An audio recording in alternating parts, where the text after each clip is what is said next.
Today we're going to talk about proper head joint placement. I've found that a surprising number of even really advanced students don't understand all of the reasons behind why we put our head joint where we do. So I want to go into that today. I think that it's important to realize that as flute players, we evolve a lot. If you first were told as a kid flute player to put your head joint nearly all the way in your flute, your teacher might have had good reasons for that. But as you get more mature and your playing develops, things change enough with your playing, how you're blowing and using your air, that you need to change where you put your head joint as well. This is especially the case if you grew up taking a band class, because in band, there are usually way too many flute players. Well, who can blame all those people who want to play the flute? Of course they want to play the flute. So we have way too many flutes for the band, and the band director will always be saying to the flutes, be quiet, shh. And so all those flute players learn erroneously that they're playing too loud, which is always the opposite. When you get into a professional setting, when you're playing with a real orchestra that has a big, full, rich sound, and you have a whole sea of string players and probably 3 flute players, each flute has to be able to project over the entire orchestra. And it's naturally harder for us to project because we don't have as many overtones in our sound as any other instrument. We have a very fundamental pitch-based sound, and overtones are what cause instruments to carry. So we need a lot of air, we need a lot of rich resonant sound. And if you start out in band in a huge flute section where you need to blend in with the other flutes, you get totally the wrong idea about that. The first thing to know about head joint placement is that if you want your flute to play higher pitch, you push it in. If you want it to play lower pitch, you pull it out. And if you keep being told, place off, and you use less air, that's going to tend to make your pitch more flat. If you blow hard and use a lot of air, that's going to tend to make your pitch more sharp. Now, as you get more and more advanced, that doesn't happen as much. Professionals can use more and less air and they know exactly how to adjust for pitch. But when you're starting out, it's a lot harder. If it's hard to remember whether to push in or pull out, remember that smaller instruments are higher, like the piccolo is small and very high, and big instruments like the tuba are lower. If you know all of this and you're playing in band and your head joint's pulled out a bit and your band teacher says, shh, and you think, oh no, I'm going flat, it's a very intelligent response to then say, okay, I'll push in. But the problem with that is a lot of young flute players end up with their head joints pushed all the way in or just barely pulled out. And that is a problem because your flute was made, it was manufactured to be pulled out a little bit. Most people don't think enough about the reasons behind head joint placement. So we're going to go into those reasons. Many young players play with their head joint all the way pushed in, or perhaps 1/8 of an inch out, but I almost always play with my head joint about 1/4 of an inch out. There are 2 reasons that you have to think about head joint placement.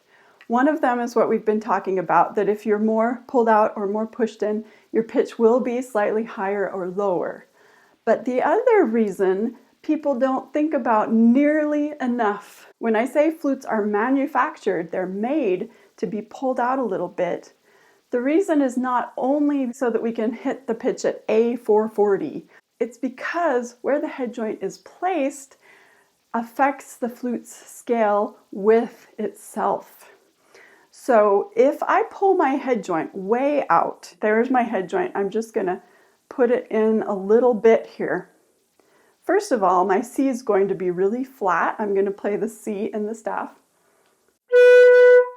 That's the C in the staff. Just so you know, here's an actual C in the staff. So this is quite flat. It's a good half step flat. But then if I play an octave, mind you, this is supposed to be an octave. The scale of the flute is completely out of whack. You can see my fingers. I'm playing an honest octave, but that sounds like a major seventh. It sounds like I'm going from a C in the staff to a C sharp below the staff, except that they're both really flat. So everything I was just talking about, the scale of the flute and being in tune with itself, depending on your head joint placement, let's boil it down to 2 facts. Fact number 1, if you pull your head joint way out, not only will your flute be flat, but your low register will be very high compared to your high register. As you go down, you get relatively sharp.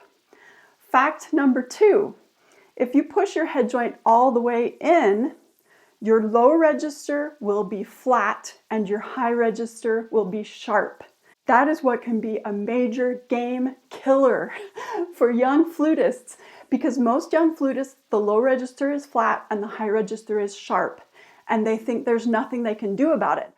One of the worst things that will happen to the scale of your flute if your head joint is pushed all the way in is that your C sharps will become ridiculously out of whack. They are the least stable pitch on your flute, and the C sharp in the staff in particular will be very sharp and hollow until you pull your head joint out a bit, and that will definitely help with tuning your C sharps. I know this leaves the question of, well then, if I'm playing in band and I'm flat and I'm not allowed to push my head joint in all the way, what do I do? The answer is support. Rely on developing your support so that you don't go flat, rather than relying on, well, I'll just push my head joint in and then my flute will take care of it. Depending on where I play, I do typically pull out roughly 1/4 inch. It also depends on my instrument, because when I've had different flutes, I've had to put the head joint in slightly different places.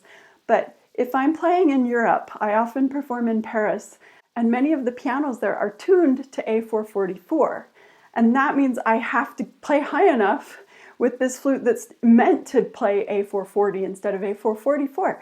That means I have to push pretty far in, but I battle it every partial inch of the way. I try to keep out as much as I can because I don't want my flute's scale with itself to suffer. When I play with orchestras in the United States that are much more likely to be around A440, I'm about that 1/4 inch out. Also, when I play with my quintet, I'm always pulled out at least 1/4 inch in order to match the pitch of those wind instruments. And if you're thinking, what exactly is the difference between A440 and A444? Guess what? Dr. Beat can show us. Here's A440. And I'm going to move it to A444 so you can hear the change. That's A444.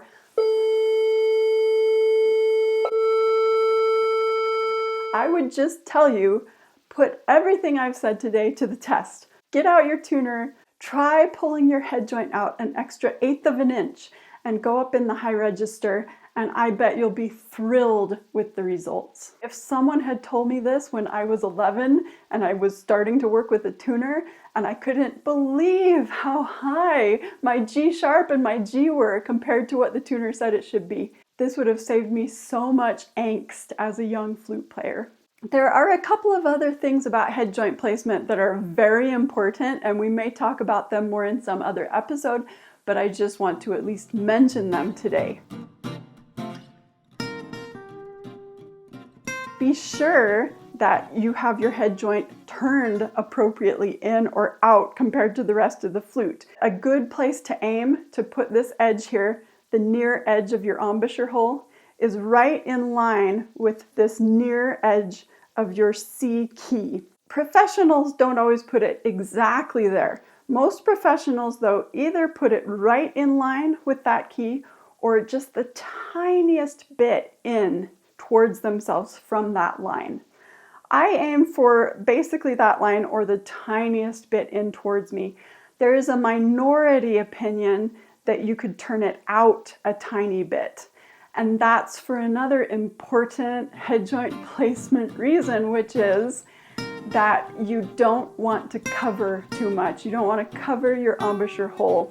And when I say cover, I mean that you don't want to put too much of your lower lip over that embouchure hole edge that's nearest to you. Flute players are very tempted to cover the hole too much because it feels like we have more control of the sound.